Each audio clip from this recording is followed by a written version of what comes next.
We've gotten to know Kiki a lot this season. Kiki was born in Haiti. She immigrated to Miami when she was 13 with her father and her stepmother. And then when she was 15, she was kicked out of that home by her stepmother. She says often and very blatantly that she was raised on the streets. At this point, she's working in the fast food industry. She is trying to make it in modeling. She meets Bruce Weber, the famed photographer. I can't find the exact story of how they met. I just found one line somewhere that said she met Bruce Weber and that changed her life, or that gave her big break. I would assume it's at a casting, but I don't believe that she was signed at this point.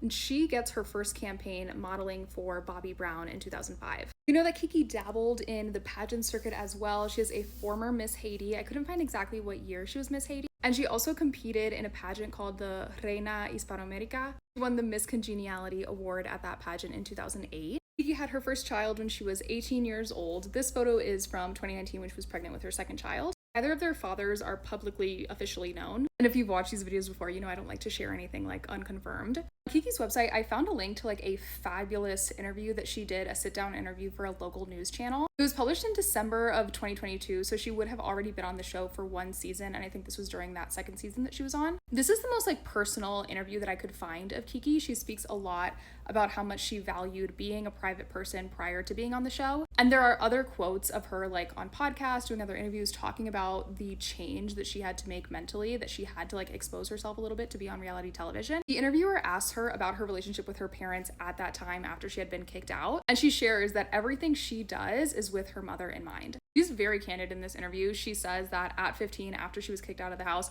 on the streets, she would have had the opportunity to do a lot of other things that were not aligned with her ethically. At the end of the day, she wants her mother to be proud of her. And then even when she starts working, she starts making a little bit of money modeling at, 17 years old, she is still sending money back to Haiti to support her mother. After the earthquake in 2010, when she's 21 years old, she brings her mother to Miami. She's shared in confessionals and just in other interviews that she does still support her mother financially. I believe she said that her mother does live with her, and then even in the times where she can't do things with her mother, she does like show up for her in other ways. Like she drives her mother to church even if she herself is not going to church. Like she maintains that everything she does for her mother. Especially being a single mother herself, she shares that her mother has been an incredible help in raising both of her kids. We've seen a lot more of Kiki's personal life on the show, and we've especially seen like the relationship with her father that she's looking to rebuild. She's shared that in addition to just like the personal strife that she had with her father and her stepmother who kicked her out, she had this barrier also of being a model and that not being a respected profession in her culture. You know that Kiki has a philanthropy. She has an organization called Kiki's Kids that supports childhood education in Haiti. Like a lot of the cast members that we met post hiatus on Miami, there's not really like a clear, detailed story of how Kiki was cast. Of course, when anyone's approached, they're vetted, but it's not like the tryouts, like the casting